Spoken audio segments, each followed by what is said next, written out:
Now, Mel, you came to our meeting last year in Middleton a year ago. What were you suffering from? I had keratoconus in my eyes.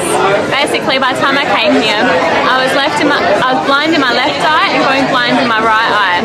And it was just it stuck in my life way to the point that they were taking away my driver's license. And I couldn't do anything. I couldn't see anything. I couldn't see people's faces. My world was just... And you were only very young, obviously. Yeah, I'm only 20 now, so I was 18 when I found out. And already, you would have already got your license and they were talking about taking it away. So John prayed for you, and you got your vision back. Yeah. And what's happened to you in the years since that healing? It's been amazing. I've been able to drive myself places that I couldn't have gone before because I needed my parents to do it for me or friends, or I can actually go to somewhere and I can look and I can order off the board again instead of getting someone to be like, what's on the menu board? I've got my life back. I don't have to worry about not being able to see my nieces grow up. I can not worry about when I get married not be able to see what my husband would look like. I've got control of my life back, and God's blessed me in that he didn't have to heal me, but he chose to. Over what period of time did you go blind from obviously being when you were a teenager? How many years did the vision start to be a problem?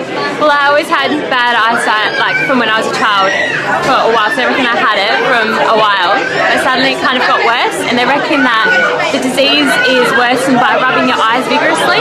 And through year 12, I did that a lot because of late nights and stuff. And over the next 6 months to a year, I just was losing it so rapidly that they said it would take 5 years to lose my eyesight. But then when I went back for my next doctor specialist appointment, they said that I'd be blind in the next 2 years. Wow, so yours was faster than what the usual prognosis was. But now you're completely healed. Yeah. And your vision hasn't declined, it's just maintained that healing. My doctors keep wanting to see me, and I'm like, I don't know why, I'm fine, everything's perfect, I don't have to. I was having weekly doctor's appointments just because my vision was rapidly declining so much that they just wanted to keep an eye on it. My only option was surgery, and even that they said that if they made a wrong move, I could be blind from that instant. So I chose not to do it, and I'm like, I'm just going to trust that God, if God wants me to see, He'll give me the ability to see. That's amazing. And wow, it's just a beautiful miracle, isn't it? It is.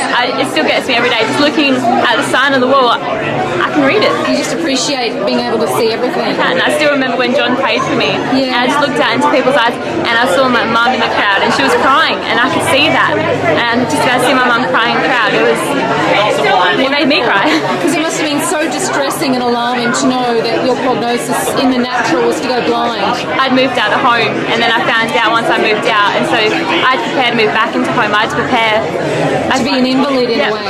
I'd prepare to fully rely on everyone around me. And it's amazing how much it makes you not be a proud person, how it makes you realise that proud is a sin, and pride and all that. And it's just, I can't even begin to describe how much my life is just Jesus had better plans for you. Yeah. Awesome. Can't keep him down. Yeah, thank you for sharing that. Thank That's you. amazing.